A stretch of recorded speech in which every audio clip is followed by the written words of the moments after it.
Hello, everybody. Hello, YouTube. Hello, art history enthusiasts and visual culture aficionados. It's me again, Miss M. And I'm back with yet another video. And yeah, that's basically it. I'm back. Miss M is back with another video. And it's not a Shining video today, but it is Shining related, or rather, it's Kubrickian. We're going to be studying some more Kubrickology today. And here I am again, you all. Here I am again. I am slowly emerging from my funk. 8 days ago, I did the Twilight Zone video. Y'all were not very jazzed about this, but that's okay. I'll keep trying. But I'm back, and y'all, I think I'm going to be getting back into the swing of things pretty soon, making videos on the regular, about not just about Kubrick or Kubrickology or Kubrickian stuff. I'm going to start doing some art history videos. Okay, I have in my possession some very good art history course, survey course slides, and I think I'm just going to put up the slides and I'm just going to talk some stuff through.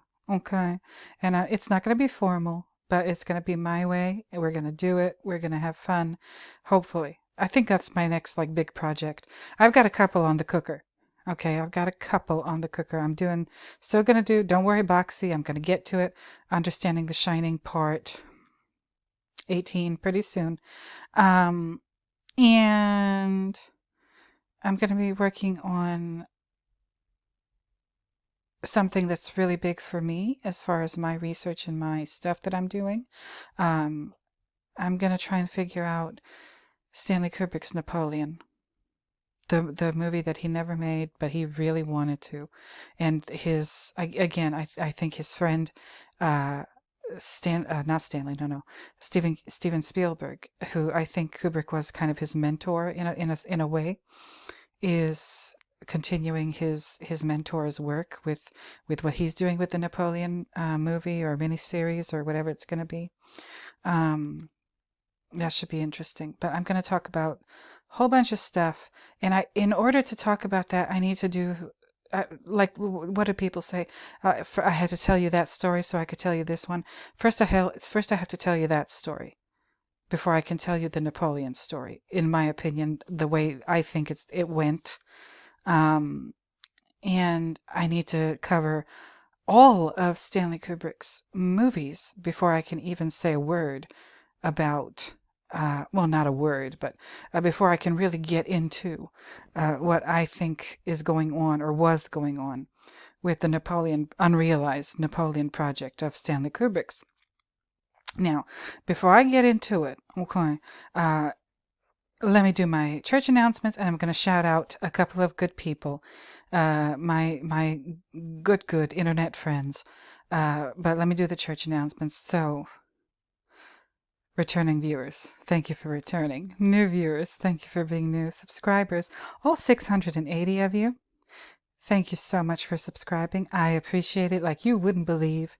It really does mean a great deal to me. And my subscriber numbers are still slowly growing, even though I haven't really been making videos, especially not the frequency that I used to do for the last couple of weeks or so, maybe about a month or so. Again, I was in a funk. I was depressed. I was having a hard time, and recently, I feel a little better. Not completely better. Some shit's still fucked up, but now I feel a little better. I've got some stuff sorted. Again, it's to do with my professional life. This is my hobby, by the way. My videos and my research and whatever, my Kubrick research. This is completely a labor of love that I adore. I love doing it, but it's a hobby, and a hobby that I pursue very passionately. But yeah, I do have a job, yo. I wish I had another job, or a better job, or a higher paying job, but whew. let me not talk about that now. I'll save that for the coffee break. I want to do a coffee break video maybe either later this week or next week. So y'all get your coffee pots ready. But anyway, here we are. That I did the church announcements. And yeah, don't forget to like, comment, and subscribe and share my nonsense if you know about anybody who might enjoy it. And now I'm going to shout out my buddies. Tankard of Tales, please check out his channel. He just did this awesome, I mean awesome, Lolita intro video. It says, what does it say? I got new glasses and I should be able to read this much better than I used to, but no, I said, okay, there, I said 3 days ago. I almost said 2 because this number was blurry. Ugh. Anyway, so I watched it. He does a good job, and he mentions me in the video. He mentions that I'm good at keeping a secret, and I am. Okay, so he's working on some stuff, and I've had conversations with him behind the scenes. He's working on some big stuff.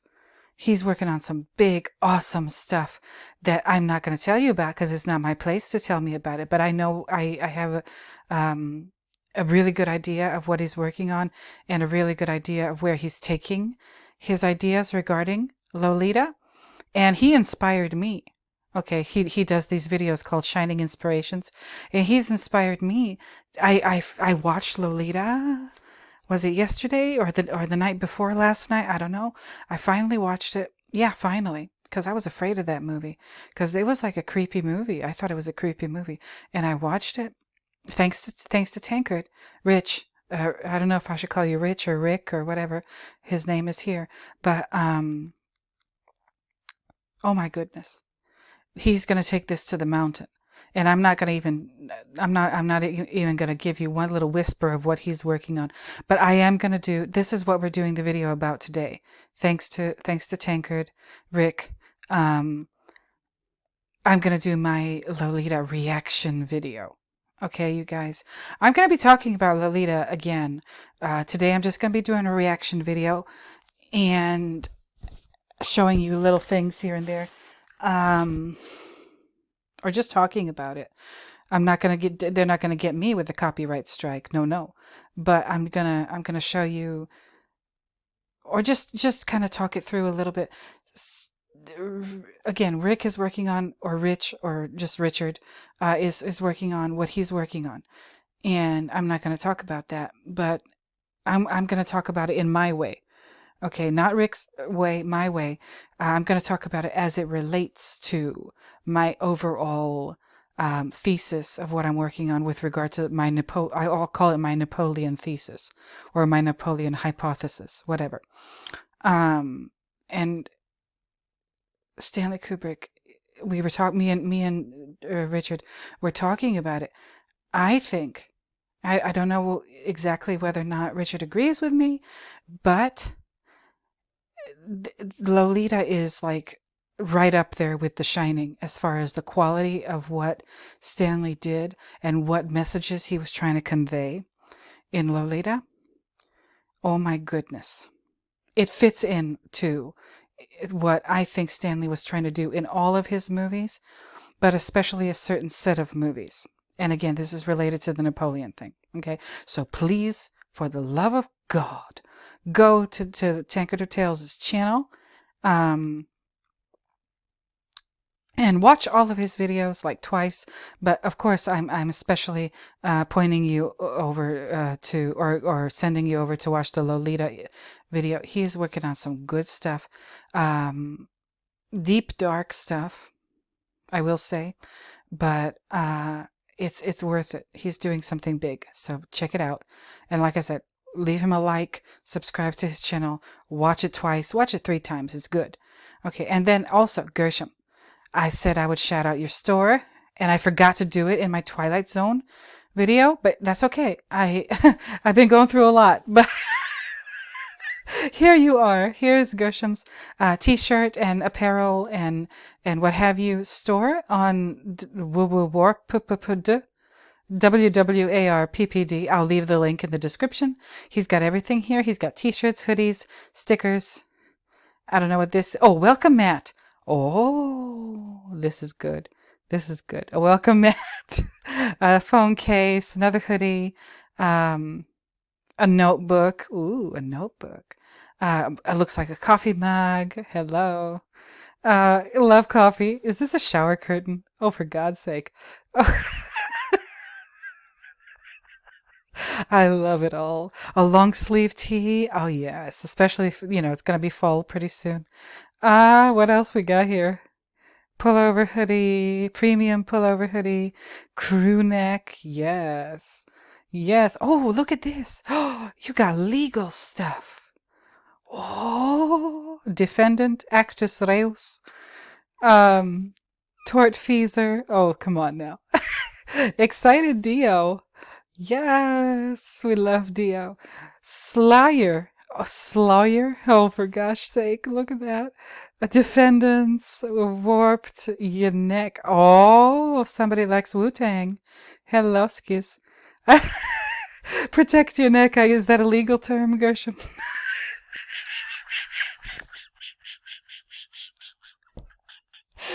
Oh my God, is protect your neck legalese for something that I don't know about because I didn't go to law school?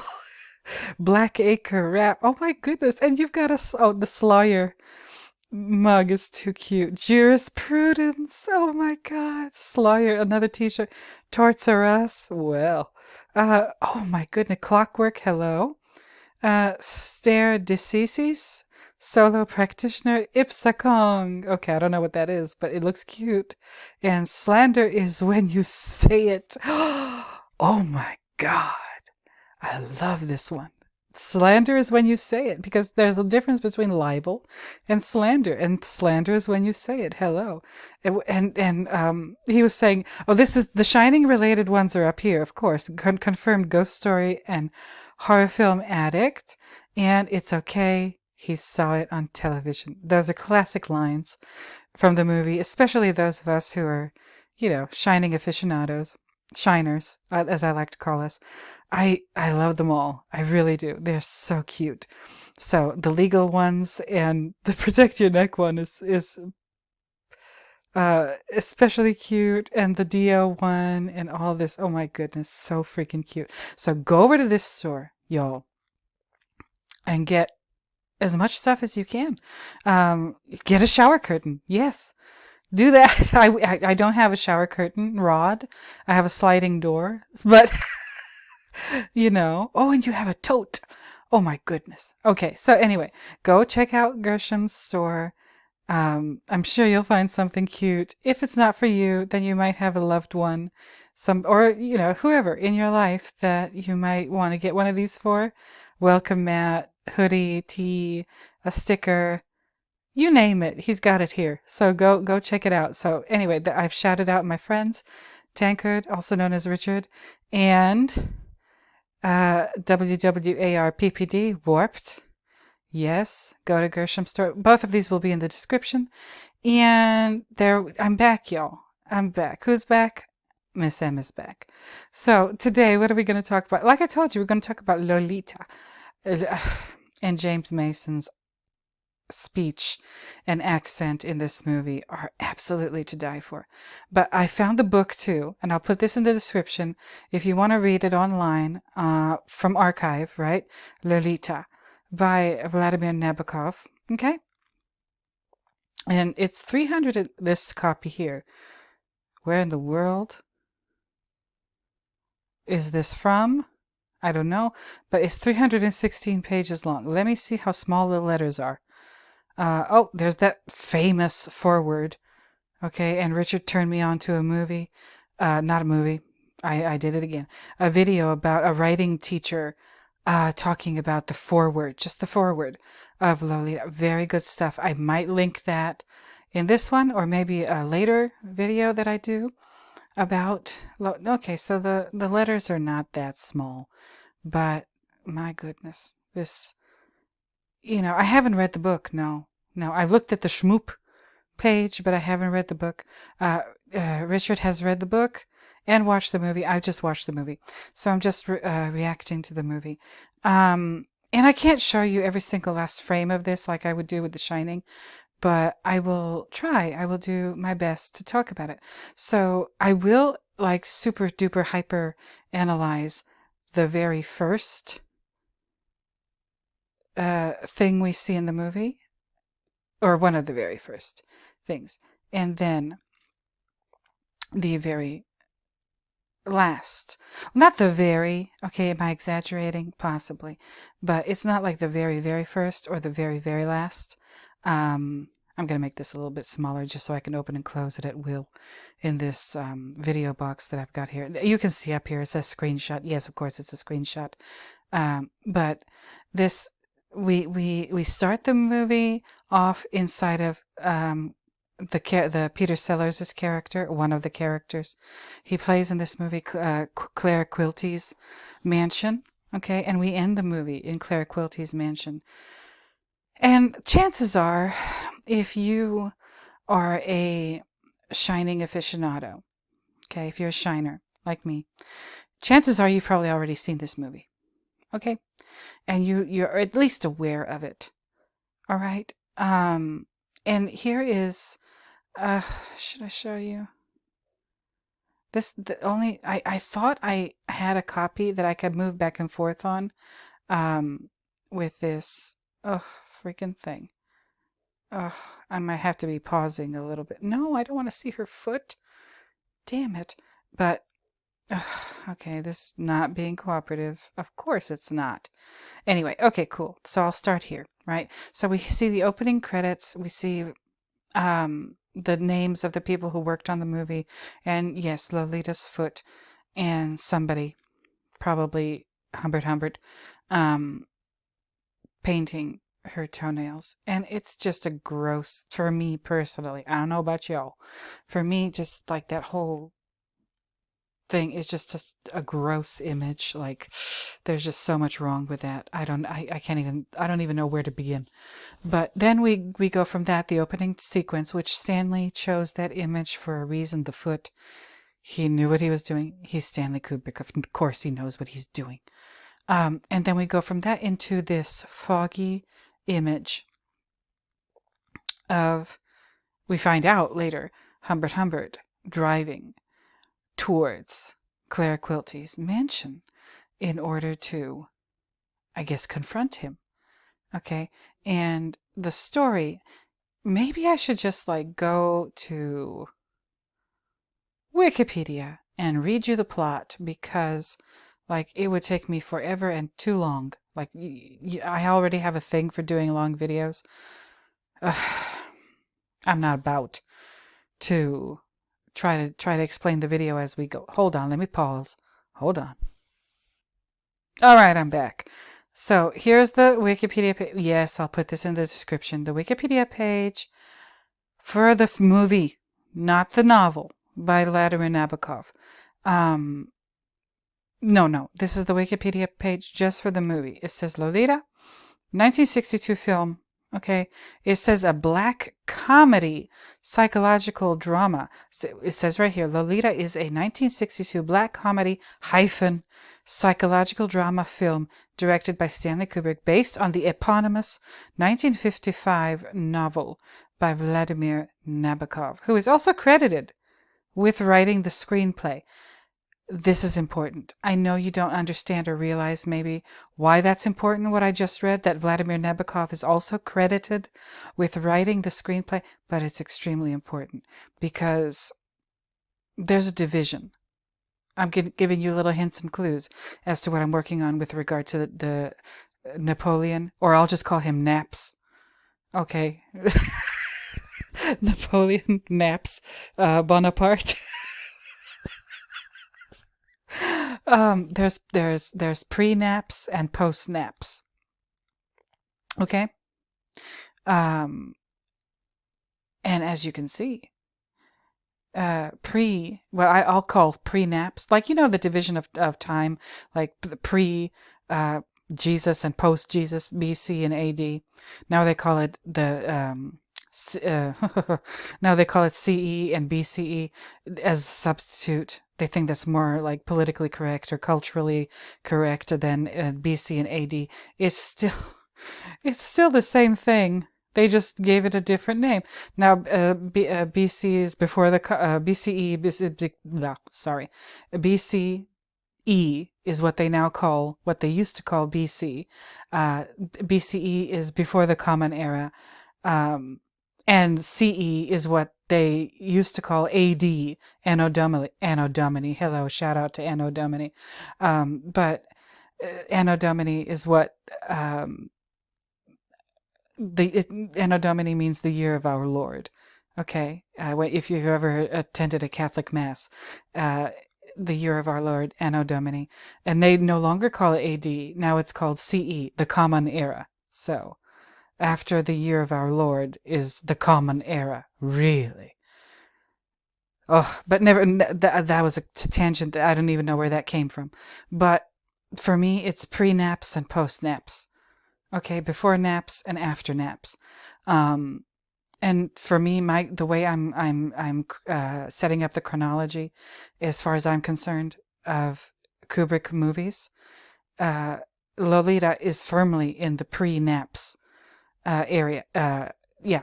Pre-naps time. Okay, so in pre-naps, before naps, we have Vladimir Nabokov credited with writing the screenplay. That's extremely important. I'll tell you why when we get there, but keep that in mind. Make a mental note, y'all. The film follows Humbert, an absolutely detestable character, a middle-aged literature lecturer who becomes sexually infatuated with Dolores Hayes, nicknamed Lolita, a young adolescent girl. It stars James Mason, Shelley Winters, Peter Sellers, and as the titular character, Sue Lyon. Okay, I'm going to read this because this is important to know. Owing to the restrictions imposed by the Motion Picture Production Code, is this, I don't know if you're listening, Richard, is this like the Hays Code that you mentioned before? I'm wondering. Oh, shit. I just had a flash of insight because me and Richard were talking and he mentioned the Hays Code, Hays, Hays. And Lolita's last name happens to be Hayes, Haze. That's very curious. Not spelled the same, but that's interesting. Anyway, owing to the restrictions imposed by the Motion Picture Production Code, the film toned down the most provocative aspects of the novel. I bet they did. Sometimes leaving much to the audience's imagination. Listen, if you haven't watched this movie before, please do that. If you're a Kubrick enthusiast, please watch Lolita. It's not horrible. Yes, the subject matter, yeah, that's horrible. But he presents it in a certain way where you don't feel sick about watching it. You don't feel horrible about watching it.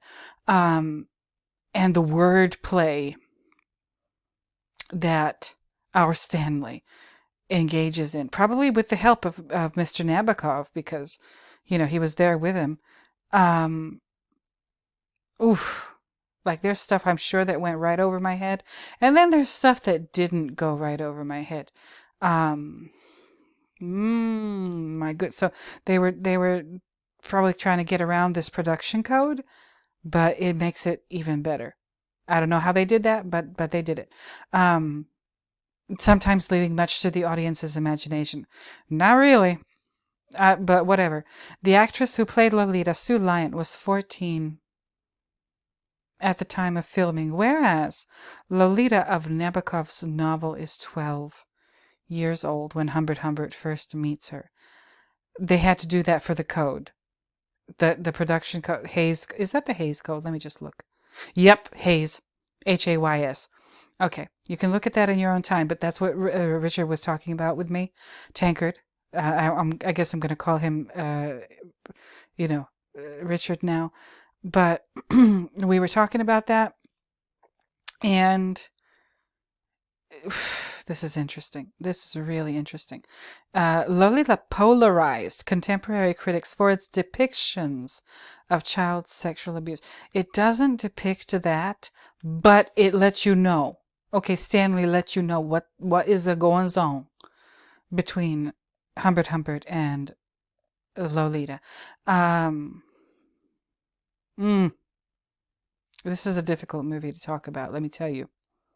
This is a difficult, and Stanley took on a monumental task when he decided to make this movie. He made this movie. I have a really good feeling of why he made this movie. He couldn't say what he had to say in any other way but by making this movie.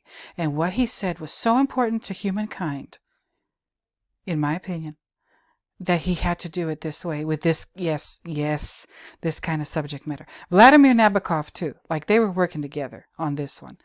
Years after its release, Kubrick expressed doubt that he would have attempted to make the film had he fully understood how severe the censorship limitations on it would be. Oh, I think he would have done it anyway. I mean, he said he expressed doubt, but no, he had to say what he had to say. And Lolita was, in my opinion, a good vehicle for him to say it. Again, I keep telling y'all in these videos of mine having to do with The Shining and Stanley, the Kubrickology videos in general. Stanley was trying to save the world. Okay? He was trying to save the world in part from people like Humbert Humbert. Okay? That's just, there's no question in my mind. And he has to show, like I've said this in other videos, he has to show you the evil so you know what to look for and what to avoid and what to fight. Okay? You can't, how do you know? How do you know what to do if you can't recognize what it is that you're supposed to be fighting? He has to show that to you. He showed us in The Shining. We're still trying to figure out exactly how, but he did that in The Shining. He did that in all of his movies, and Lolita's one of them. Humbert Humbert? Yeah. He showed us the face, so to speak, of evil. Okay, years after, regardless, the film has since received critical acclaim and was later nominated for Best Adapted Screenplay at the 35th Academy Awards. Okay, now this plot, this big ass plot, I'm gonna go ahead and read it because, listen, you're here. I hope you got your coffee by now, or your drinky, or whatever you're into. Get comfortable. Okay, this is gonna be. I'm gonna tie one on. In a remote mansion. Here it goes with the plot. And after I'm done reading the plot, and of course, I'm going to interject my opinion and my observations and whatever while I'm reading this from Wikipedia.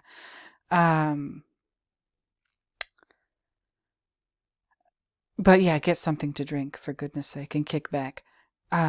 Plot. In a remote mansion, Claire Quilty, drunk and incoherent, plays Frédéric Chopin's Polonaise in A major opera 40, number 1, on the piano before he is shot to death by Humbert. Interesting. And Humbert Humbert is a middle-aged European professor of French literature. This is very important. The fact that he's Richard Tankard. Listen to me. It says middle-aged European professor of French. I'm going to say alleged professor of French literature. I'm going to say alleged because if you again go back to Tankard, watch this video. There's a reason why I'm saying alleged, because Tankard is talking about the unreliable narrator. How do we know that Humbert Humbert is a professor of French literature? How do we know? How can we be sure? Can we just take their word for it? I just don't know. I really don't know. But French literature, though, can't be anything other than French literature. I don't know why, but whatever. 4 years earlier, Humbert arrives in Ramsdale, New Hampshire, intending to spend the summer before his professorship begins at Beardsley College, Ohio. Like, why the hell would he be in New Hampshire if his final destination is Ohio? That don't make no sense to me, but a lot of shit don't make sense in this movie, or probably in the book too. But anyway, he needs to relax in New Hampshire before he can go on to Ohio. Okay, all right. He searches for a room to rent, and Charlotte Hayes, a cloying, sexually frustrated widow, invites him to stay at her house. Again, this characterization of Charlotte, you're seeing everything through Humbert Humbert's eyes in this movie. He's the narrator. Okay, so everything you know about, all the information that you're given as a viewer in this movie it passes through Humbert Humbert. And what is the point of Humbert Humbert telling you this story? He wants you to like him. So whatever you see here is his perspective and his narration of his perspective, and all of that in an effort to make himself look better. Okay? That's another thing that you need to be aware of with this story. The movie specifically that I'm covering, but probably the book too. Like, they're still talking about Vladimir Nabokov in literature classes. He did something big with Lolita and like probably his other writings. He seems to me like Nabokov just turned the art of writing on its head. And Stanley Kubrick turned the idea of the unreliable narrator on its head too. Like we thought we understood the unreliable narrator. No. Stanley took that to the mountain in movie form. Okay? Anyway. So Charlotte Hayes. Again, Charlotte Hayes. Hello. Hello. Charlotte means red. Okay? I think it does anyway. Charlotte means red. And you know how our Stanley loves the color red. Red is what Charlotte means. And haze is like a fog, like I showed you, right? Look at this. This is a haze. He's driving through a haze in the beginning of the movie. Yeah. And then I just talked about the Hays Code too. Lord, what's going on? Anyway, so he's searching for a room, and the cloying, sexually frustrated widow is Humbert Humbert's characterization of Charlotte. She might not be these things at all.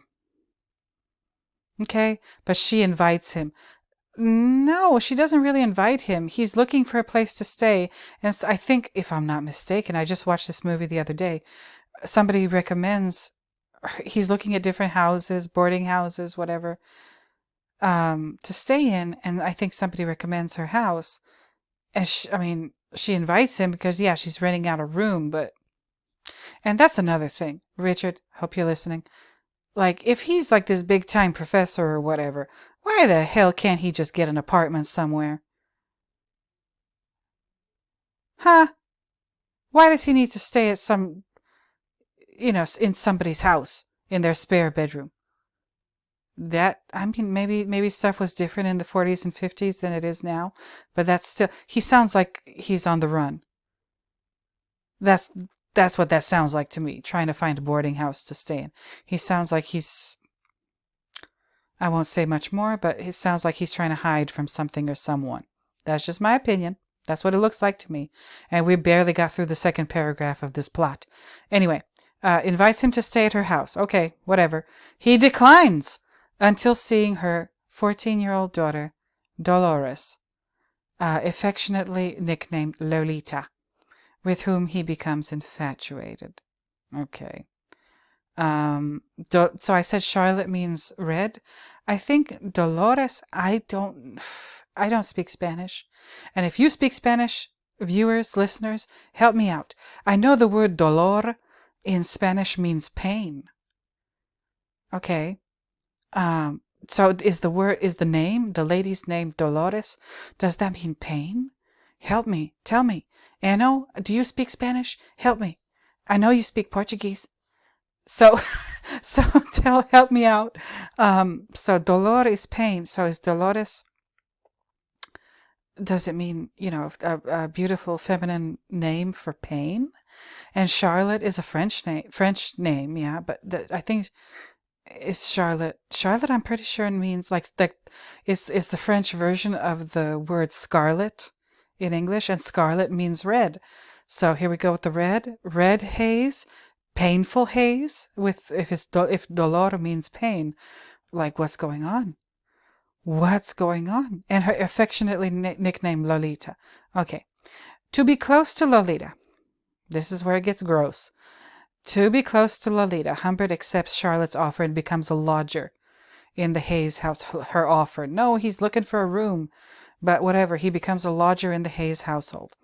And she's supposed to be a widow, and she is a widow. And he says, cloying. Yeah, the way he describes her, but then again, is that how she really is? And her husband, I think, I was looking at the fandom pages for Lolita. I think Charlotte's deceased husband and Lolita's deceased father was named Harold. Harold, if I'm not mistaken. I'll check during the break when I take my own coffee break. But Harold, y'all. Harold means that something is being announced. I know it's spelled differently than Herald is one thing. That's the announcing. No. Announcing, and then Harold, Harold is the man's name. So Harold and Harold. If you really get into it, they're even kind of pronounced differently in English. But still, Harold Hayes. Okay. Anyway. To be close to Lolita, Humbert accepts Charlotte's offer and becomes a lodger in the Hayes household. However, Charlotte wants all of Humbert's time for herself and tells him that she will be sending Lolita to an all-girl sleepaway camp for the summer. Ugh. And they don't tell you the name of the camp in this plot because it's gross. It's called Camp Climax. Okay? So, Charlotte, and that's the thing about the movie. We don't fully get an answer as to whether or not Charlotte is aware early on. Is she aware of why Humbert wants to rent a room in her house? Does Charlotte know? Does she have an inkling? Does she have a suspicion that Humbert is there because of Lolita? Like in the movie, it's kind of ambiguous. But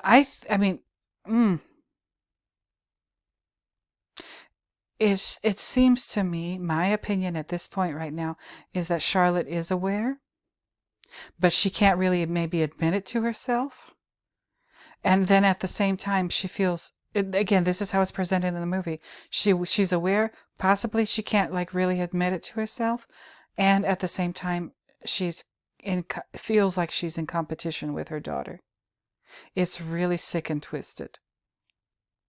But then again, once again, this is unreliable because this is something that's being narrated to us from this sleazebag, Humbert.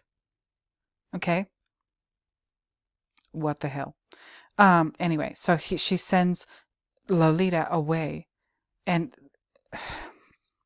Richard is doing something really beautiful too. This Kubrick movie, a Nabokov novel, is a story literally about a monster. Humbert is a monster. And Lolita's nickname that's not her real name. Her real name is Dolores. And Richard, when he refers to her in his video, and when we talk about the movie and the book in our PM conversations on Twitter, the Bird, I'll just call it the Bird, you all know what I mean. He doesn't call her Lolita. Richard doesn't call her Lolita. He calls her Dolores. And it kind of hit me why he's doing that. He's giving Dolores, the Lolita character, when he calls her Dolores rather than Lolita, he's giving her back her power. And I was like, oh my goodness, Richard. I didn't tell you that in the PM because I just kind of realized it. But that is amazing, Richard. That's a really amazing thing. Just that one little thing, not calling her Lolita in the diminutive and calling her Dolores, that's a big deal. That's a really big deal. And that's beautiful. If that's what you're doing, Richard, thank you so much. That's wonderful. So Dolores her mother sends her away to a sleepaway camp because she wants, according to Humbert, Charlotte wants him all to herself. Which I don't even know if that's true, but whatever. After the hazes, yeah, time for her. Charlotte wants all of Humbert's time for herself and tells him that she will be sending Lolita to an all-girls sleepaway camp for the summer. After the hazes depart for camp, the maid gives Humbert a letter from Charlotte, confessing her love for him and demanding he vacate at once unless he feels the same way.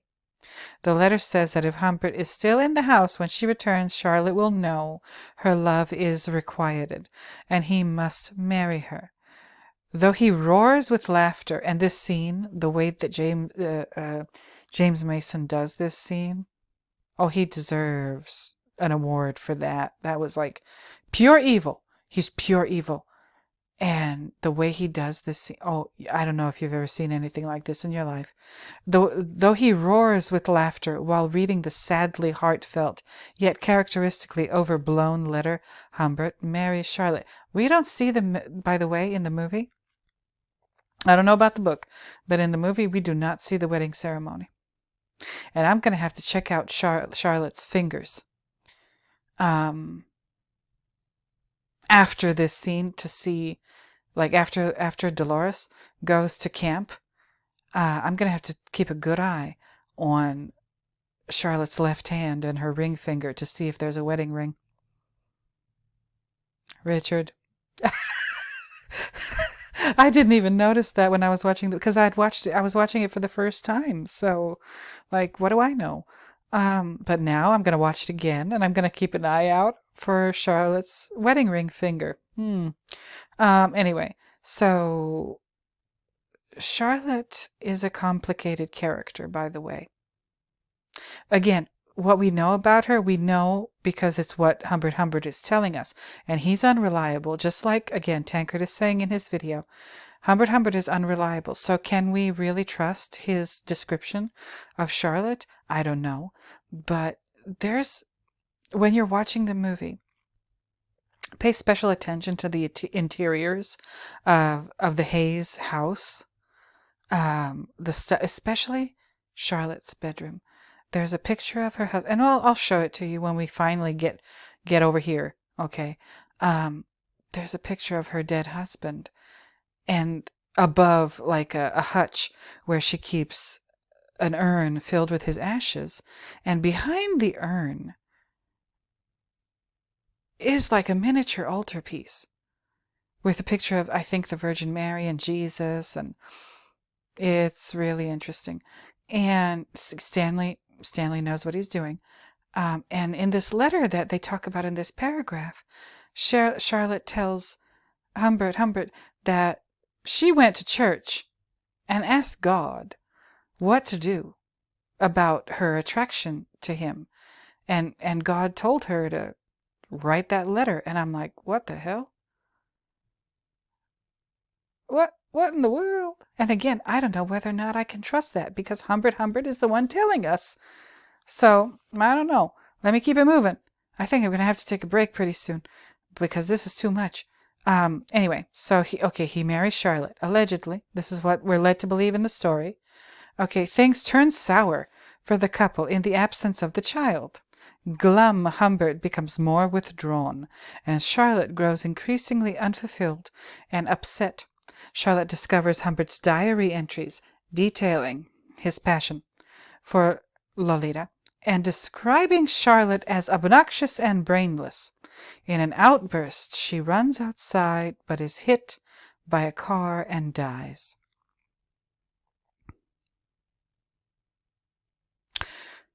I won't get into this, but I find it very suspicious. That's all I'm going to say right now. Humbert arrives to pick up Lolita from camp. She does not yet know her mother is dead. And I'm calling her Lolita here because, again, this plot calls her Lolita, but when I'm talking about this here, I'm going to call her Dolores. Humbert arrives to pick up Lolita from camp. She does not yet know her mother is dead. They stay the night in a hotel. that is handling an overflow influx of police officers attending a convention. One of the guests, a pushy, abrasive stranger. Stranger? Have these people not seen the movie? Oh. Okay, let me just keep going, because I've already gone 44 minutes talking. One of the guests, a pushy, abrasive stranger, insinuates himself upon Humbert and keeps steering the conversation to his beautiful little daughter, who is asleep upstairs. There's a lot they don't tell you in this paragraph, but whatever. The stranger implies that he, too, is a policeman and repeats too often that he thinks Humbert is, quote-unquote, normal. Very interesting word. I don't know why it's there, but I'm going to try and figure it out. Humbert escapes the man's advances. The next morning, Humbert and Lolita play a quote-unquote game she learned at camp, and it is implied, yeah, it is, that they have a sexual encounter. The next day, Humbert confesses to Lolita that her mother is not sick in the hospital, as he had previously told her, but dead. Grief-stricken, she stays with Humbert. Again, grief-stricken. Who are they getting this from? Yes, she is grief-stricken because her mother's dead, but there's much more to her reaction than just grief, in my opinion. That's my opinion. I'll get into it later or in another video, but I'm just trying to do this reaction thing here right now. The two commence a trip cross-country. Okay. Traveling from hotel to motel. In public, they act as father and daughter. In the fall, Humbert reports to his position at Beardsley College. Don't forget, this is in Ohio, and we started this story out in, what the hell was it? New Hampshire? Yeah, New Hampshire. Okay. In the fall, Humbert reports to his position at Beardsley College in Ohio and enrolls Lolita in high school there. Before long, people begin to wonder about the relationship between the father and his overprotected daughter. Humbert, he doesn't want her going anywhere. He keeps her completely isolated in the house that they're living in together. It's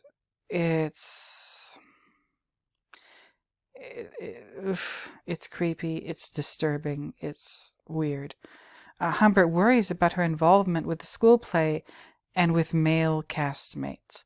One night he returns home to find Dr. Zempf, a pushy, abrasive stranger, sitting in his darkened living room.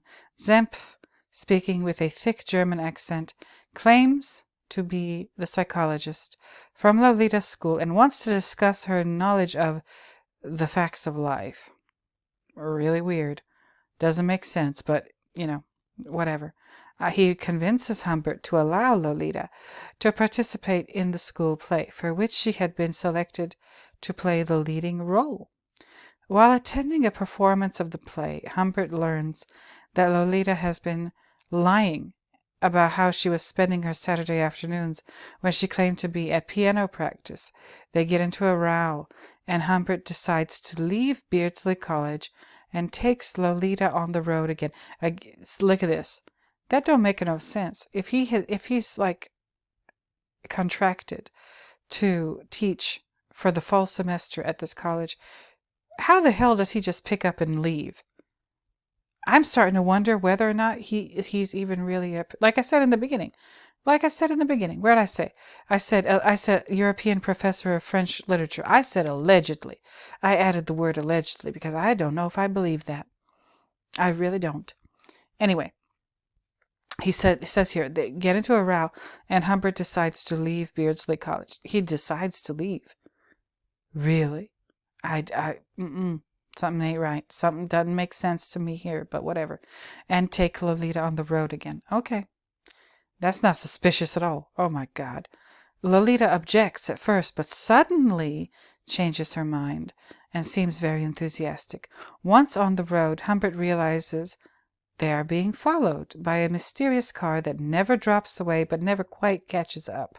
When Lolita becomes sick, he takes her to the hospital. However, when he returns to pick her up, she is gone. The nurse tells them that she left with another man who claimed to be her uncle. Humbert is devastated, left without a clue as to her disappearance or whereabouts. Some years later, Humbert receives a letter from Mrs. Richard T. Schiller, Lolita's married name. She writes that she is now married to a man named Dick. Oh, Lord. Don't tell me that's not a double entendre. Please don't. Come on now. And that she is pregnant and in desperate need of money. Humbert travels to their home and demands that she tell him who kidnapped her 3 years earlier. She tells him it was Clara Quilty, the man who was following them. A famous playwright, he had a fling with her mother in Ramsdale. She states Quilty is also the one who disguised himself as Dr. Zempf, the pushy stranger who kept crossing their path.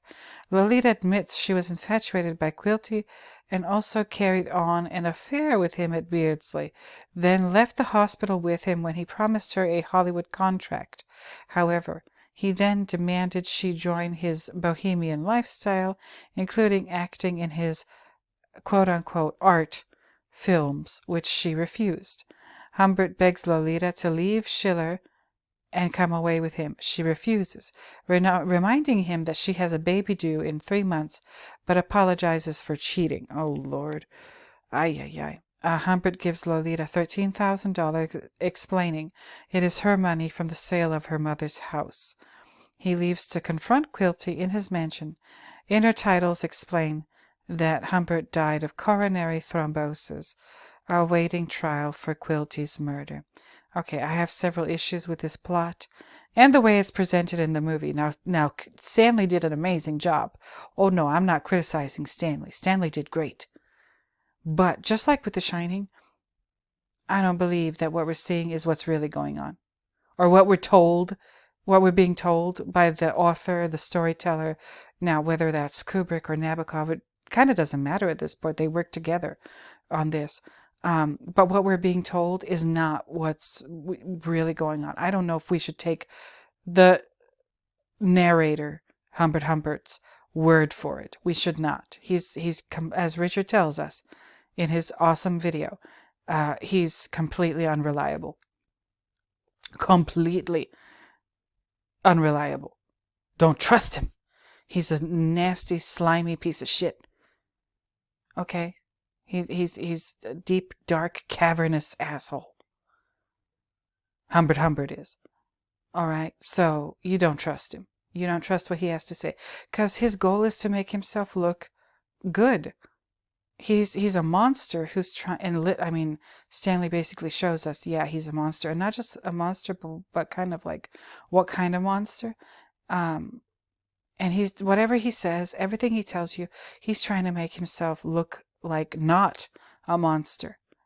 He's trying to make himself look good. And I think even Vladimir Nabokov says, like, yeah, this character that he wrote, he's like, yeah, that's a monster who's trying to make you like him. He's trying to appear charming, but that doesn't change what he really is. He's a monster. Okay? Now, let me go ahead and take my own little coffee break, and I'll be right back. To, like, just pick out a few choice images from the movie, which I've only watched once. I haven't had the time to like go through this thing with a fine-tooth comb. But like I said, I did the first. No, that's the last one. Sorry, I did the one very important image from the first part of the movie, and then the same one allegedly from the last part of the movie. So stay tuned for that. I'll be right back. We'll get into it. I need my own little coffee break too, so hold on. I'll be right back, y'all. Okay, you guys, I'm back. So, what I just did was I read through this plot with my own little commentary, and I'm very suspicious about a lot of this, about a lot of what we're told in this movie, because we're told it by Humbert, and we just cannot rely on his word. He's a scumbag. I'm not going to use the P word, which is, what he is.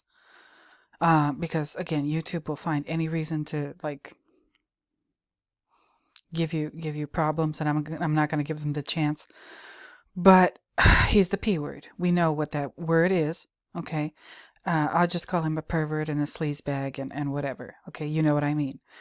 Now, I don't trust him.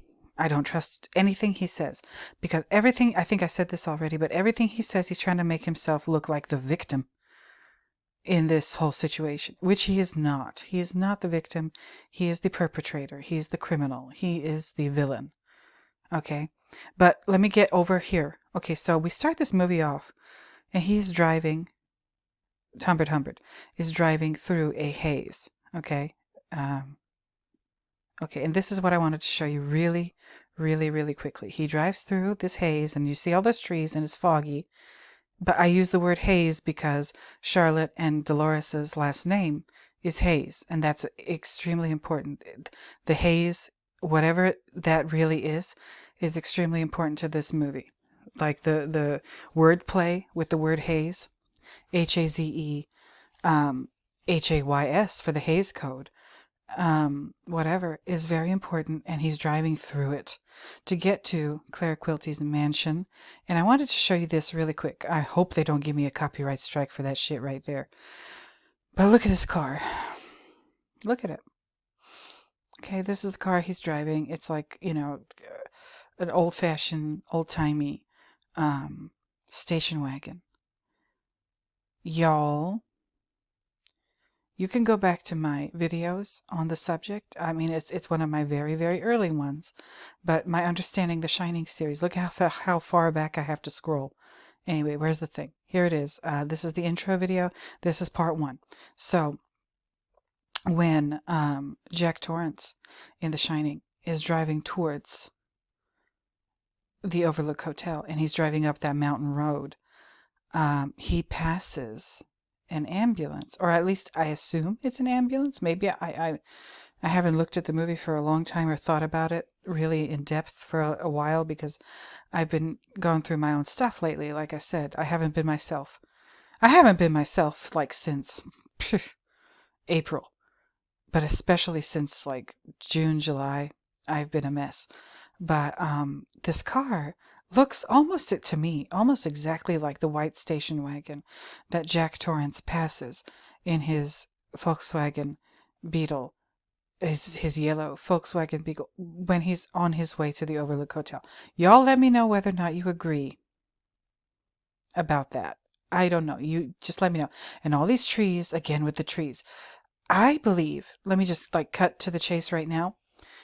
I believe that a lot of what we see visually in Lolita, the movie Lolita, directed by Stanley Kubrick, he repeats a lot of that in The Shining. Okay?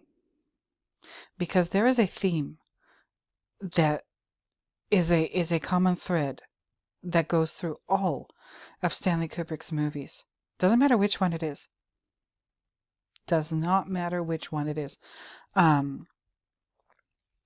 That he is trying, again, he's trying to render a very serious commentary about human beings, the human condition on planet Earth with regard to culture, civilization, history, art, whatever form it takes. It doesn't matter what form the art takes. It can be literature, it can be film, it can be paintings, it can be sculptures, it can be artifacts that, you know, people have found, archaeologists have found during archaeological digs in whatever civilization and whatever part of planet Earth, whether it's Mesopotamia, whether it's Egypt, whether it's Turkey, you know, when they found allegedly Troy, or Rome, or whatever. All of those items, objects, things that are found during archaeological digs are classified basically as art, more or less. Pictures, photographs, TV shows, movies, books, plays. You name it. If you can see it with your eyes and it was made by human beings, it's art. And Stanley is trying to tell us something about art in general throughout all of his movies. So he's reusing things. He's recycling imagery with like a sort of linguistic determinism thing that he's doing or taking advantage of throughout all of his movies. And this is one example. So Lolita, a lot of stuff that you see in Lolita, you're going to see in The Shining. He reuses it. And I think this car is just one of those things. Okay, so he's driving up. to this mansion that allegedly Claire Quilty lives in. Now, like, this is, again, like I said, I've read you this plot. This is all very suspicious. The Claire Quilty character, played by Peter Sellers, says right here, Peter Sellers, Claire Quilty, Dr. Zempf. Okay, so we know right away that Peter Sellers, the same man, is playing these two different characters. Dr. Zemp is just, it's not really a doctor. He's not really a doctor. He's just Claire Quilty trying to present himself as a German psychologist. Y'all, people, what was I talking about in some of my more recent videos before I had my little nervous breakdown? Well, not really, but you know what I mean. I've been having a tough time. I was talking about Codex Kubrickianus, what's I talking about? The monolith. I was talking about, where is it? Oh, yes, Jung and Wittgenstein, okay? The red book, the black book, the brown book, the blue books, Jung and Wittgenstein. And Claire Quilty plays this German, not Claire Quilty. I need to get my shit together. Peter Sellers plays Claire Quilty, who then plays Dr. Zemp, who is obviously a German, or maybe Austrian, I don't know, psychiatrist, psychologist. Oh, well, there goes, Jung. Jung was Swiss, but he spoke German. Come on now. Or Freud. Freud was what? Austrian. He's making fun. I think I was kind of right. This is giving me a little bit more confidence that I'm right about Kubrick's opinion of Jung and Freud and possibly Wittgenstein and stuff like that. He's making fun of them. They're imposters. So the Dr. Zempf character isn't really a doctor. He's somebody who's pretending to be a doctor, which is really Claire Quilty. And we don't really understand the Claire Quilty character because he keeps showing up in this movie. The plot makes it sound like Claire Quilty is like this kind of mysterious background character. Yeah, he is, but his role, in my opinion, in this movie, in this story, is huge. Because this is Stanley's commentary about something, and I don't think that Claire Quilty is what we're told in this story. Again, told to us, check out Tankard's video, by a unreliable narrator. Okay, we cannot trust that Humbert's explanation of who and what Claire Quilty is really actually reliable. It's not reliable. He says, he's supposed to be a playwright in the movie. And I think the book, too. Is he really, though? And how can we be sure? I know that sounds crazy. If you watched the movie, if you read the book, humor me. I don't know whether or not I'm right about this, but something is telling me that we cannot just take at face value that Claire Quilty is what we think he is, based on what Humbert has told us. Okay, so anyway, he's driving up to Claire Quilty's mansion. Okay, first of all, in the movie, Claire Quilty starts out in New Hampshire. He's hanging out there. He's in the beginning of the movie. He's at the dance that is attended by Charlotte and Humbert and Dolores and like the friends of the family, and like looks like the whole town came over and did this dance. It was like organized for the teenage kids of all these people. And there's Claire Quilty and his lady sidekick. Where is she? Oh, Lord. Come on now. Oh, where is it? Why can't I find her? Oh, there she is. Quilty's companion, Vivian Darkbloom. Okay? They're there right away in New Hampshire, Ramsdale, New Hampshire. And then somehow, when they after Charlotte dies, they end up in Ohio at Beardsley College. And so he went from New Hampshire. Claire Quilty now. That's who we're talking about. He went from New Hampshire to Ohio. And then then he, according to this plot summary, he follows them all the way to the hospital where Lolita goes when she tells Humbert Humbert she's sick. And he's the one that picks her up from the hospital. Claire Quilty is. Wait a minute. What's going on? Very suspicious. But anyway, so this is the first part. Maybe this is all I'll concentrate on for the remainder of this video. I don't know. Maybe it's all I should concentrate on. But okay, so Humbert Humbert drives to Claire Quilty's house, mansion, whatever, after Lolita tells him, like, what happened after he couldn't find her in the hospital anymore. After Humbert Humbert couldn't find her in the hospital, he goes to her house, where her married name is Mrs. Richard T. Schiller. Okay, and that's the man who is following them, Claire Quilty. And she tells him, yeah, that he disguised himself as Dr. Zempf, and that she was having an affair with him at Beardsley. I don't know about that. But I know that sounds crazy, but I will elaborate in future videos. So please stay with me on this. Anyway, she was infatuated with him. Allegedly, he had a fling with her mother. I don't know about that. But we'll see. Okay. So did Quilty do the same thing that Humbert Humbert did? He got with Charlotte so he could get to Dolores? Okay, they left the hospital together, and he wanted her to be in his art movies, which is code for, what should I call them? Just, inappropriate movies, okay? And Lolita refused. Okay, and he leaves to confront Quilty in his mansion. First of all, how does he find him? How does Humbert Humbert know where Claire Quilty lives? And I need to watch the movie again because, okay, they go from New Hampshire to Ohio to that hospital when they're on the road, and Lolita becomes sick. We don't know, like, where that hospital is. Is it in Ohio?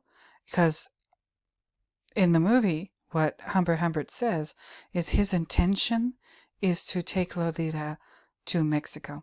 They're on their way to Mexico in the part of the movie where they're driving away from Ohio, Beardsley College.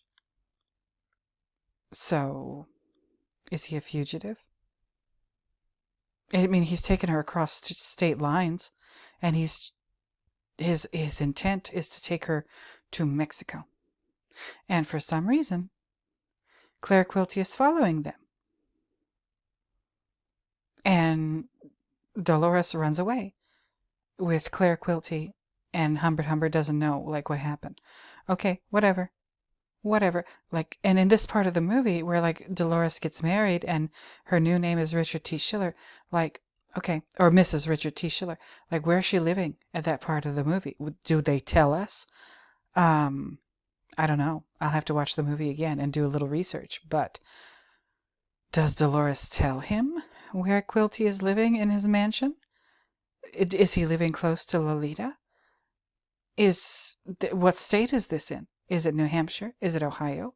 Is it closer to the Mexican border? Is it in Texas? Like, what's going on? What is going on? I just don't know. But, like, how does he find Quilty's mansion? That's my main question. Right now, that's my main question. Let me take a pause and just show you what I want to show you in this first part of the movie. Hold on.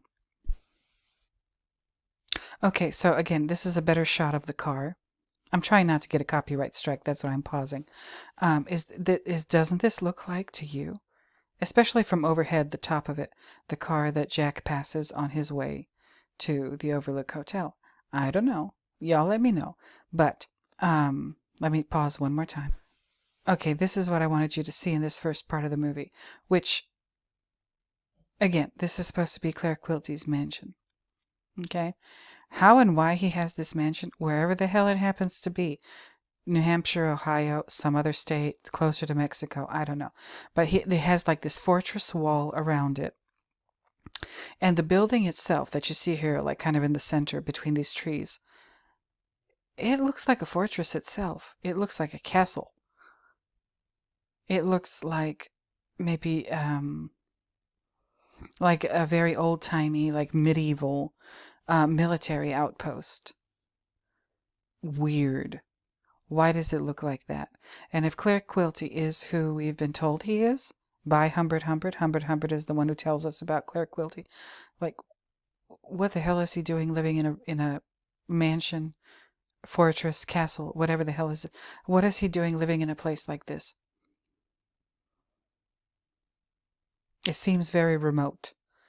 Because from the first shot I showed you of this car and Humbert Humbert driving in it, he's driving through a fog. It looks like he's driving quite a distance to get to this house, this fortress-like complex here.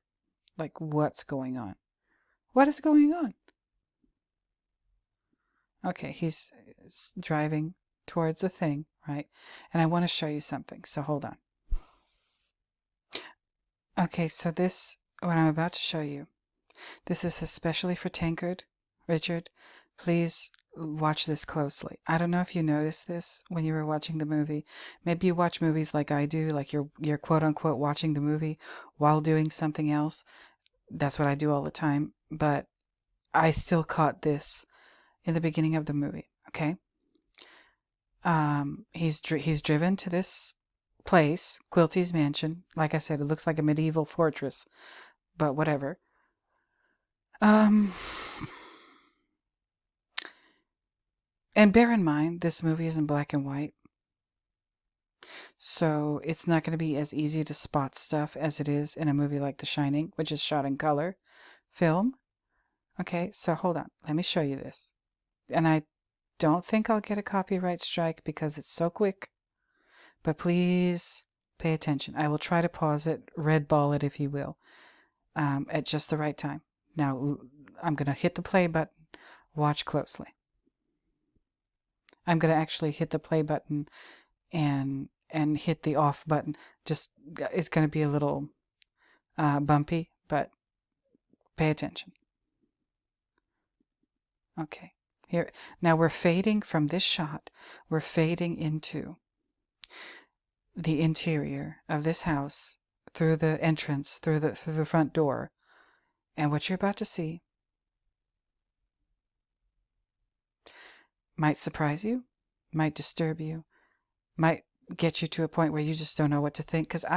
Because of this one little moment of the movie, I mean literally a moment, blink and you will miss it. After you see this, because I'm pointing it out to you, unless there may be other people who have seen this before, and there's other discussions about this. I'm new to this movie, so I don't know. I haven't really looked up that much stuff about it. Maybe somebody else has already noticed this. And I'm late to the game. I'm late to the party. Hold on. So, watch carefully. Watch closely. Okay, let me do it. This part of the screen. This part of the screen. Okay, you fade in from this shot to the interior. This part of the screen. I'm doing the bump bump. Oh, who the hell is this? Do you see this? Do you see this figure moving? This human figure, I think it's male figure. There's a head, there's a body, and it's in the fade in from this external shot to the internal shot of this mansion. Okay? It's the only other person that we're going to see in this scene in the beginning of the movie, other than Humbert Humbert and Claire Quilty. Okay? And it's happened so quickly. Blink and you will miss it. I don't know if you can see it very clearly here. Maybe this is like a craptacular copy of the movie that I have here before you. But I noticed this and I said, who is that? This over here. I'm circling it with my cursor. That's not Humbert Humbert, and that's not Claire Quilty. And in this scene that you see in the beginning of this movie, you're led to believe, for whatever reason, however you're led to believe, but you're led to believe that Claire Quilty and Humbert Humbert are the only two people in this mansion in the scene that we're about to watch in this movie. Let me try to do it again. Yeah, see him moving? See him moving? It's very easy to miss. Yeah? See that? Who is that? And what are they wearing? It's very, very weird. See that? You can see this is the arm over here. What is that? What's going on?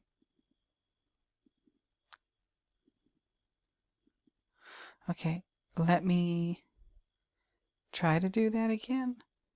I don't know if I'll be able to do that again because this thing is not very cooperative. Let me pause again. Okay, I'm going to do it again. This is the external shot. He just drove up the driveway. Okay, now I'll do this again. I don't want to get a copyright strike, so watch carefully. Did you see that? Whoever that person is who just walked past this right side of the screen, who is that? It's not Humbert, and it's not Claire Quilty. What is going on? So you go from that. The fade in is to the interior. Okay, so there it is, the interior. Okay, I think I'm going to have to take another little break because this is heavy. I will, in this video, because I'm already over an hour. It's an hour and 15 minutes. I know you probably love coffee, but whatever.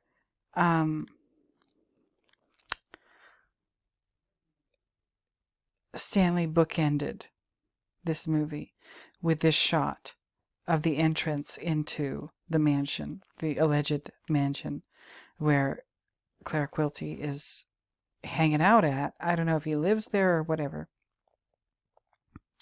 But, like, what is going on? There's a lot going on. There's a lot going on here. And that's why I said I'll show you this, talk about it a little bit, and then show you the very last part of the movie where we see this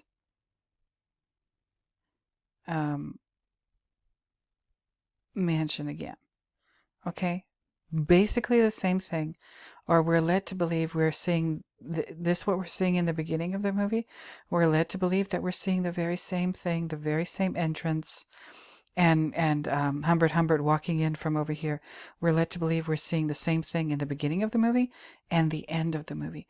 But are we? I don't think so. There are differences. And like I said, because this movie is shot in black and white, those differences are much harder to spot, or yeah, they're much harder to spot than they would be in a color film, such as The Shining. So let me go take another quick little break, because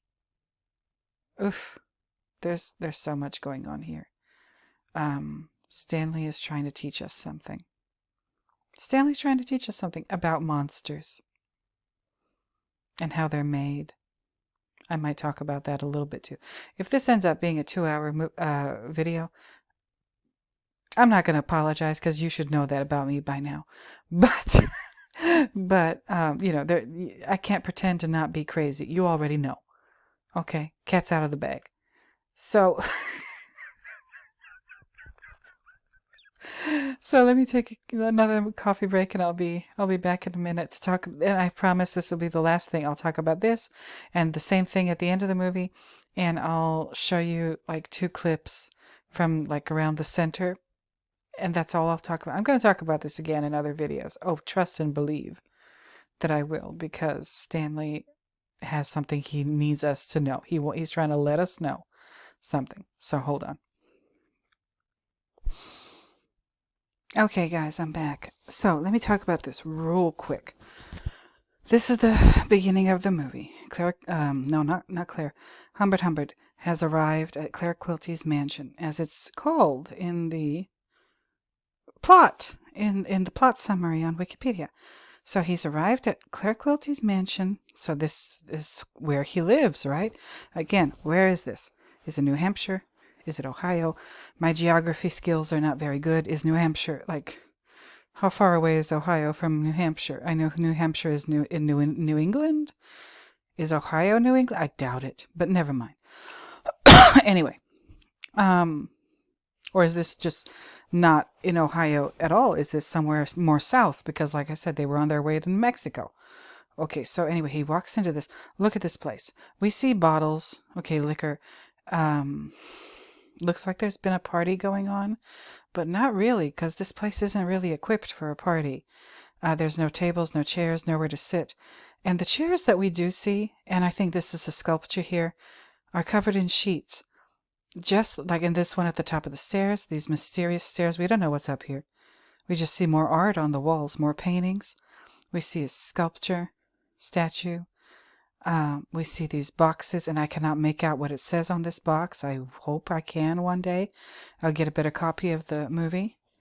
I have all of these movies. I have the whole Kubrick collection on DVD, but I'm just so lazy to bust out my little DVD-R drive or whatever. But anyway, we got these sheets. This is a chair, and there's a bottle on the chair at the top. Make note of that. But what this reminds me of is the furniture that's covered with sheets in The Shining. In the last part of the movie, when the camera is getting closer and closer and closer to that black and white photo of Jack in 1921 at the 4th of July ball at the Overlook Hotel. The furniture is covered in white sheets. Hello. And another thing this reminds me of, now that I think of The Shining, is like the skeletons in the lobby that Wendy sees when she's going crazy and running through the hotel. The bottles of champagne on the coffee tables in the lobby. And also Humbert and Charlotte, they drink champagne when they come back from that dance that I was telling you about. Okay. And then these paintings, and they're turned on their sides, and they're paintings that seem to be from like the Baroque era or like neoclassical era, thereabouts, from England or whatever. And they're paintings of pretty young women from at the time, dressed the way they were dressed at the time. Like, what's going on? And we see this column. Do you see this thing? That's why now this is giving me confirmation that my analysis of the columns in the lobby of the Overlook Hotel is not totally far-fetched. But this is a very clearly Greek one, okay? It's even got, I don't know, which is this, the Doric or Ionic or whatever, capital on the column. This garish wallpaper. Okay, this very Greek temple-looking thing going on here where my cursor is. More columns. What's going on? Why is all this weird art here? And I will spoil it for you. Humbert walks in. He walks around. Okay. And then it turns out that Claire Quilty is actually sitting in this chair under the sheet. And there's a bottle here, and it falls or moves when he finally moves. So this is, Claire Quilty's knee. All right. There's a lot of themes that Stanley reuses from this movie. He reuses them in The Shining. Okay? Now, let me go back to my slides. I have two of them, just two of them. So this is the beginning. How do I know this is the beginning? What we were just looking at? Because the picture is much clearer. Okay? This is the beginning. The bottles that he knocks some of these over when he walks in. Okay, there's some champagne glasses on this crate over here. Another thing that I thought of, before I forget, when I saw this, and here he is walking in through the door. It reminds me of the movie Citizen Kane. At the end of the movie, when Citizen Kane is dead, and they're like boxing up all of his vast, Charles Foster Kane's vast collection of art. Okay, and I think the Citizen Kane character was based on William Randolph Hearst and Hearst Castle and the whole thing. Okay, cool. This reminds me so much of the crates at the end of the Citizen Kane where they're boxing up all of his art from all over the world that he's collected. And then we see, you know, the trash that they're burning is his rosebud sled that he played with as a young boy. That's considered trash, as opposed to all this other stuff, the statues, and which this statue looks like it's from the Renaissance. This statue looks like a copy of something Greek, and I don't think that these are originals. These are not original. Of course they're not. Works of art that we're seeing here, they're fake. They're reproductions. Okay, and anyway, Claire Quilty is sitting in this chair. This thing over here is partially covered, but because it's a black and white movie, I can't even begin to try to make out what's under this sheet in the middle of the screen here. Okay, but there's wooden crates for art. We're surrounded by art in this room. Okay, and I'll get into it more in future videos. And again, this column. Oh, what is going on? What is going on? Is Stanley telling us that whatever like villainy that we're seeing in this movie is a product of culture, art, literature, plays, movies, TV shows, paintings, sculptures, architecture, whatever you can call art, that is the source of the evil that we're seeing? Then this, you know, he's in the middle of it. He is the evil. He's the evil. He's the monster. And I'll show you the monster in a minute. But Humbert is the monster. And look at the difference between the beginning. This is the beginning, okay? And he walks in, yes, in this first scene. So I don't think that we're seeing, like, he's not using the same scene, the same walk-in. So he walks into this door in the beginning of the movie. He knocks over a couple of bottles when he walks in. Where you kind of think, oh, you're seeing the same thing, the very same scene at the end of the movie. No, because at the end of the movie, well, look, the bottle isn't there, and we can't see a kneecap here. So there's a bottle down here, but it's clear. The bottle on this chair at the beginning, there's no clear bottle down here. It's just this dark colored bottle at the top. Okay, so like, what other differences can you maybe make out between this beginning and this ending scene? Humbert walks in. Okay. All right. Is something positioned a little bit differently? I think there is. Look at this. There's no little box here, down here where my cursor is, but in this ending scene, there's some little thing here that isn't there in the beginning. Who put it there? And please don't forget the man that I showed you at this part of the screen when we're fading into this shot. Like, who is he? He's not Claire Quilty. He's not Humbert. Like, who is he? We're led to believe, based on the way this thing looks, that there is was a party going on in this room. Probably the night before, like Humbert shows up here. And oh, are those candle things here? What did I call them? Sconces? Is that what this is here? I don't know. But what in the world is going on? There are very specific differences. I'm looking at this part of the screen, lower left. Is it different in the end? Yeah, no, not really.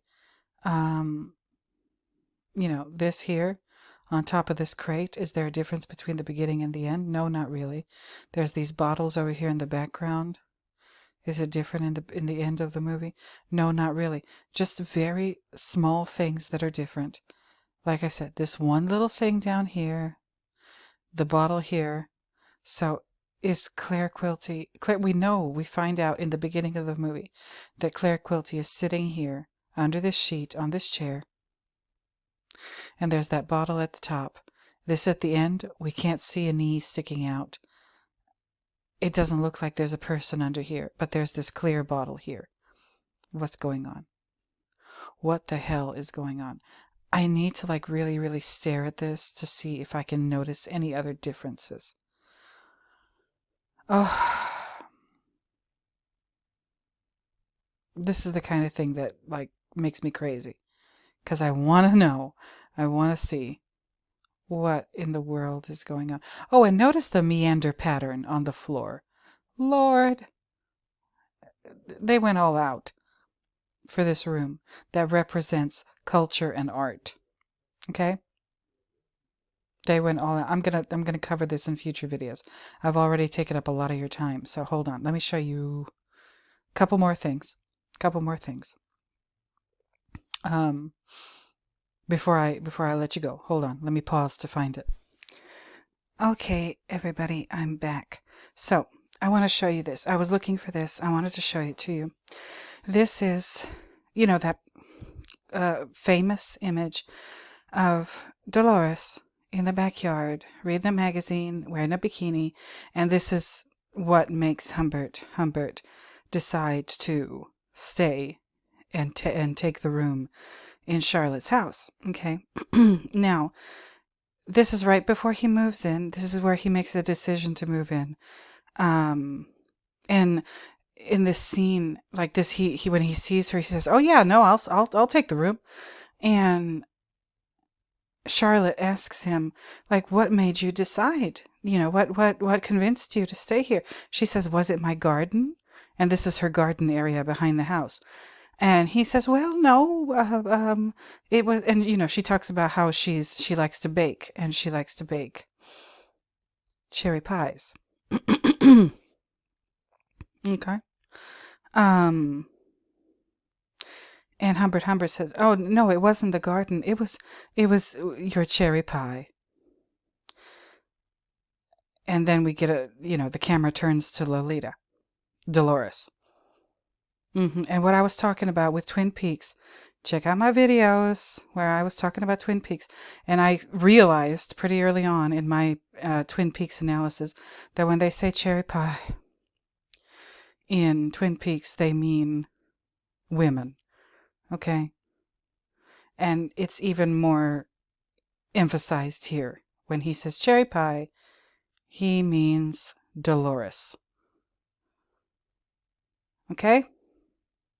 Now, Stanley Kubrick is not ambiguous about, and neither is Vladimir Nabokov, about what Humbert is. He is a monster. He is an absolute monster. He's a piece of shit, sleazeball, slime bag. Yep. And this is the scene where we see it. So we turn to Dolores' face here. Okay, this is what convinces Humbert to stay here. And then Stanley shows us exactly what Humbert is. A monster. Let me show you. Hopefully I won't get a copyright strike. Oh, Lord. Hold on. So let me show you.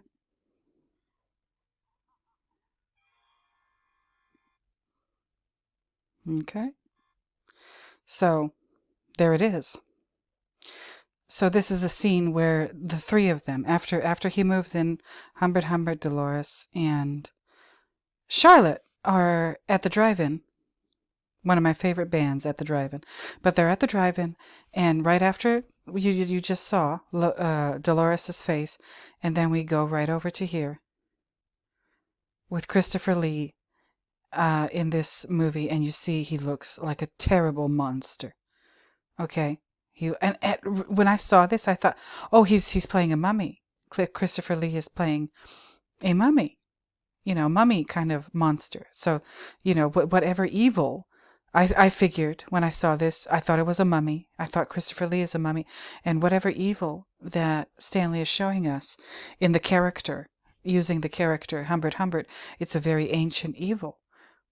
It's, what was the word? Eldritch. Yeah. And I thought, oh, he's taking it all the way back to Egypt. And I was wrong. Y'all, I was wrong. This is not Christopher Lee as a mummy. Christopher Lee from Dracula, from Lord of the Rings, that guy. And from, I did, you can go look at my channel, the video, I think Gershom, you watched it recently, the video that I did about iconography, and Erwin Panofsky and Alfred Hitchcock, and the episode from the Alfred Hitchcock Hour, The Sign of Satan. Christopher Lee plays that character in that show, Carl Yorlo. Here he is, younger, playing not a mummy, but the Frankenstein monster. Okay? And he takes the sheet off of his face just like, hold on, let me show you again, these freaking sheets in the Claire Quilty mansion, okay? And you just saw Christopher Lee unsheath, not unsheath, no, unsheet, de-sheet his face. Oh, that sounds horrible. But, and you see the monster face, the Frankenstein monster. So he shows us this, and I'll let it play for like another second. So we see that ghoulish, ghastly, horrible-looking monster face, and we know the story of Frankenstein. The Dr. Frankenstein digs up a corpse. So he reanimates a corpse in the Frankenstein story, if I'm not mistaken, which was written by Mary Shelley, a woman. Okay. And this is a story from the early 19th century. I'm gonna have to look it up, and I just might look it up right now, or should I save it for another video? I don't know. But look at this. Okay, so we see Stanley shows us the Frankenstein monster, and the three of them, Humbert, Charlotte, and Dolores, are at the drive-in watching a movie. After he moves in the car, they're watching this movie, the Frankenstein movie. It's Frankenstein is a monster. He's a man-made monster. Somebody Dr. Frankenstein took a corpse, dug it up from a grave in a cemetery, took it back to the laboratory, and did what he did. I don't know how, but he did it. And he reanimated this corpse. That is extremely symbolic. Now let me show you more. And he looks angry. He looks horrible. He looks ghoulish and ghastly. And this is, I guess, Peter Cushing, who was in a lot of movies with Christopher Lee. They were I think they were pretty good friends. But Peter Cushing playing Dr. Frankenstein. And Dr. Frankenstein is dressed like somebody from the early 19th, late 18th century, the era of industrialization, I think. Okay. Peter Cushing was an amazing actor. So was Christopher Lee. Okay, but look at how he's dressed. So the reason I wanted to show you this is because with this, Stanley is showing us that yes, Humbert is a monster. And is he a man-made monster? Just like the Frankenstein? Is that what Stanley's saying? Is Humbert a man-made monster? Is he a monster because of is it a question of nature versus nurture? And Stanley is saying no, it's not nature, it's nurture. The world and culture and art have created monsters like Humbert. And art is made by human beings, man-made. And here's Peter Cushing playing Dr. Frankenstein, I assume. I've never seen this movie. But I looked it up quickly and I said, oh, no, this is not a mummy movie. This is a Dr. Frankenstein movie. There's a lot going on with just this one very short clip of this Dr. Frankenstein movie with Peter Cushing and Christopher Lee.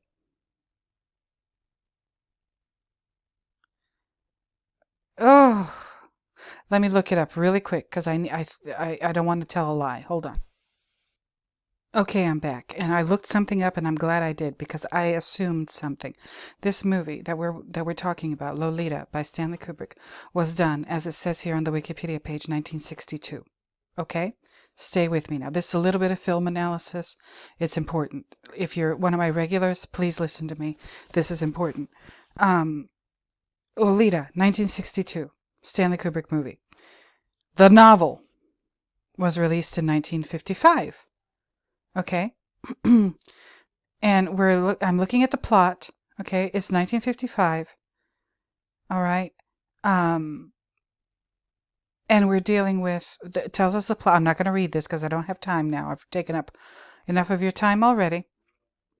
But it tells you about Humbert, and he's born in 1910 in Paris, allegedly, to English. Because I don't trust anything this man says. The character Humbert. English mother, Swiss father. Oh, Swiss, huh? Like Carl Jung? Okay, never mind. After graduation, yada, he emigrates to America in 1947. So the events that take place in the novel happen or start happening in 1947. Are you staying with me? Books published in 1955. Movie is released in 1962. The events in the book 1947. Okay? Now stay with me. The movie that Stanley puts in here with Peter Cushing and Christopher Lee, it's called The Curse of Frankenstein. It's from 1957. The movie is from 1957. It's a Hammer horror movie. Famous Hammer horror movies.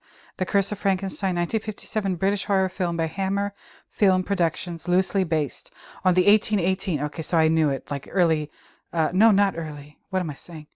Early 17th, or no, shit. Wait, hold on. Yeah, early 19th century. Took me a second to do a little quick math.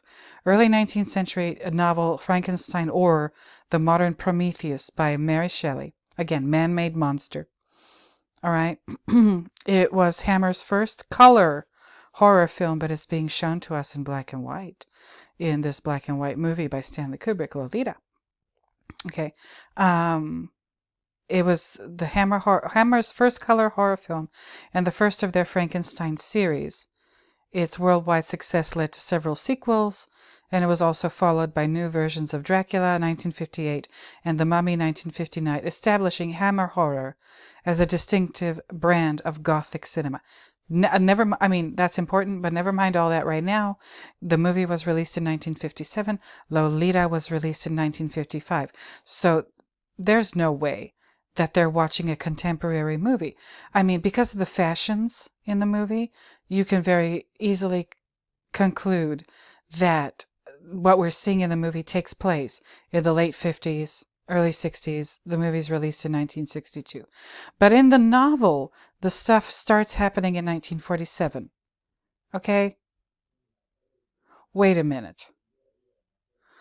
Why is Stanley putting a movie released in 1957 into a movie released in 1962 about a story that takes place starting in 1947 when that movie was not around? This Curse of the Frankenstein movie was not around in 1947. Hello, skis. He could have put the Boris, was it Boris Karloff? Like the famous like 1930s Frankenstein movie that everybody knows about. He could have put that in this movie and had them, the three of them at the drive-in, Dolores and Charlotte and Humbert at the drive-in watching like that famous Frankenstein movie with, I think, Boris Karloff. He could have put that, but no. He put this. Why? Why? My suspicion is that Stanley Kubrick put this movie, made in, again, 1957, or released in 1957, rather than the classic one with Boris Karloff.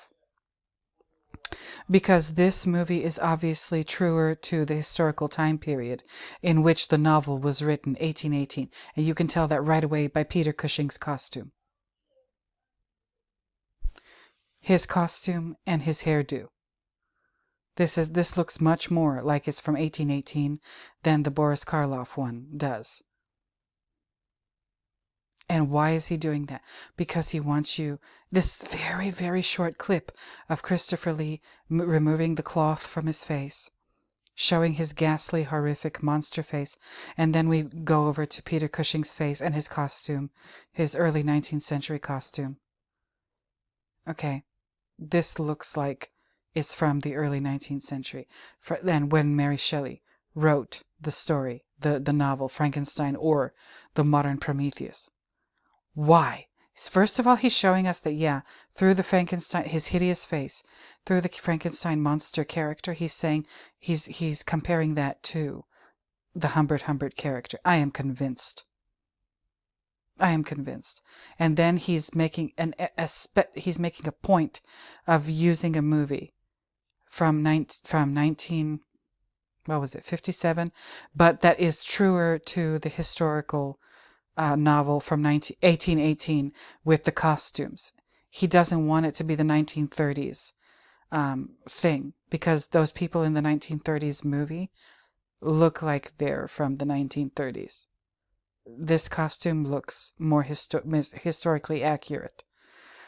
So there's that. Okay, so Stanley's telling us right away Humbert Humbert is a monster. And he's telling us what kind of monster Humbert Humbert is. He's like a Frankenstein monster.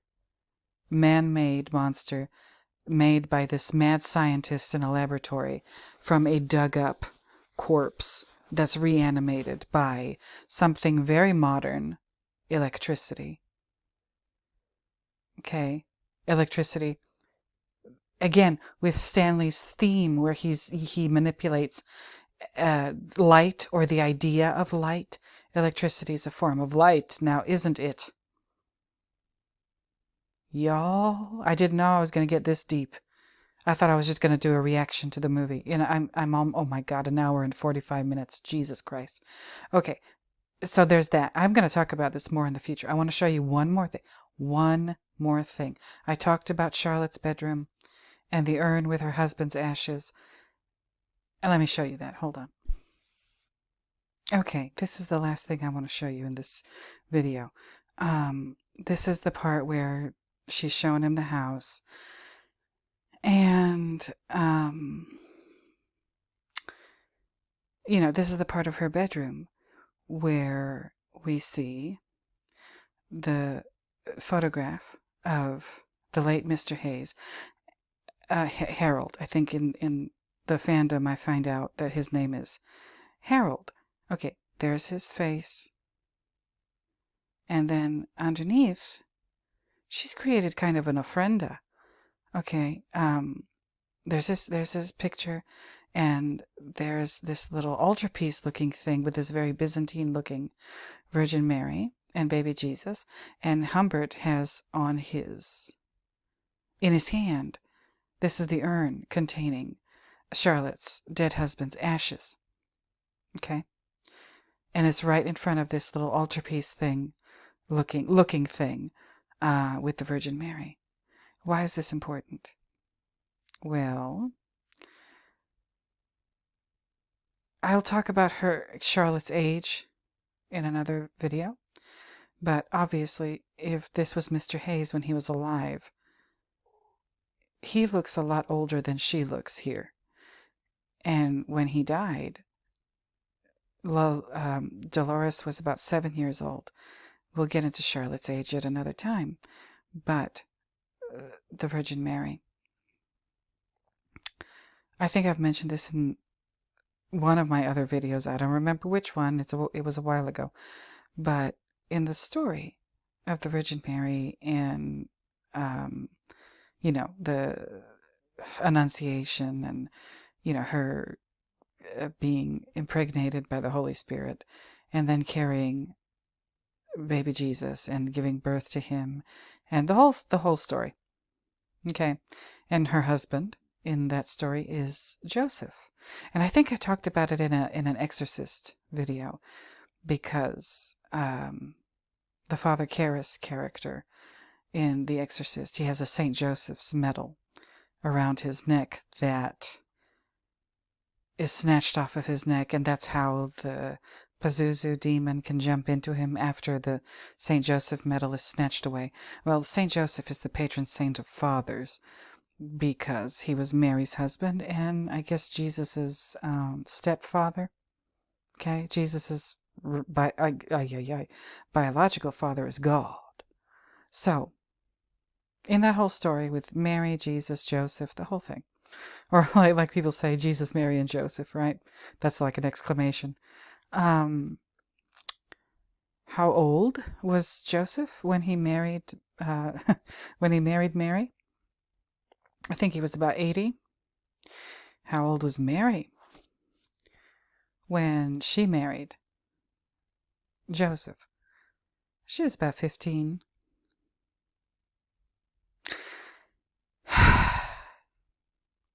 And, because of the subject matter of this movie and the age difference between Humbert Humbert and Dolores, featuring the Virgin Mary this prominently, right underneath a photograph of the late Mr. Hayes, Mr. Harold Hayes. And right, it's the background to the urn containing his ashes And Mary was, the age difference between Mary and Joseph was so huge. Oh, Stanley's trying to tell us something. Not just about Humbert Humbert, not just about Charlotte, not just about the late Mr. Hayes, but about the Bible story of Jesus, his mother Mary, and his stepfather, Joseph, and that age difference. Like, what the hell? There's something wrong with that story. That's not okay for an 80-year-old man to get married to a 15-year-old girl. Okay. Stanley's throwing all kinds of stuff at us. We just gotta be ready. We gotta be receptive. All right. So anyway, I have covered all kinds of stuff, and I don't know whether or not I've said anything. This is just my intro. I'm gonna talk about this. Well, no, this is the intro. Okay, Richard Tankard's video is the intro, but this is my reaction and my just initial thoughts after watching the movie. And I haven't covered all of them, let me tell you. And I showed you like the beginning shot and the end, and notice how much blurrier and hazier the end shot is of the inside of the mansion is than the beginning one. This is a much crisper, much sharper image. So anyway, I have said everything that I think I could have said in this video about this movie by Stanley Kubrick, based on a novel by Vladimir Nabokov. I don't know if I said anything. I hope I've entertained you. I hope you had a good cup of coffee, or I hope you got some stuff done, or whatever, right? We're going to talk about this more in the future. I might just have to watch every single Stanley Kubrick movie and do one of these reaction videos, and then add to it, and then add to my Napoleon hypothesis, naps. Y'all stay with me and let me know what you think. I haven't done a video like this of this scale in a long time. Again, I haven't been feeling well, but I can't wait for the comments. Let me know what you think about what I think. Let me know what you think about this movie. Let me know what you think about its position, its status in the world of Kubrickology, whatever. So, y'all, that's it for now. I've taken up more than enough of your time. I will be back pretty soon with another video. Like I said, I'm going to work on my art history series. I'm going to work on I'll just call it Art History 101 or something like that. And I'll work on my Napoleon hypothesis. I'm going to keep coming back with understanding. Don't worry, Boxy. I will do it. Going to work on Twin Peaks and so on and so forth. I don't know what my next video will be. Maybe just a coffee break so we can, quote unquote, catch up. But I hope you're having an okay summer. It's going to turn into fall pretty soon. In about a month, it's not going to be summer anymore. It's going to be fall. I, for one, cannot wait. But that's it for now, you guys. Thank you for being here. Returning viewers, thank you for returning. New viewers, thank you for being new. Subscribers, thank you for subscribing. Don't forget to like, comment, subscribe, and share the video if you like this nonsense. Don't forget to check out Tankard's videos. They're amazing, especially this latest one. Check out his latest one. He's working on some big stuff here. I'm not going to tell you what he's working on, but trust and believe it's going to be pretty darn good. And please don't forget to check out Gersham's t-shirt shop here on Warped. I will leave the links in the description. So that's it, and that's that, and that's all. I'll be back, like I said, in a couple of days with another video. Hope you're doing well. Hope you're doing awesome, not just well. And until the next time when I find yet another reason to talk at you, I'm going to go ahead and bid you bye-bye. So, bye-bye, everybody.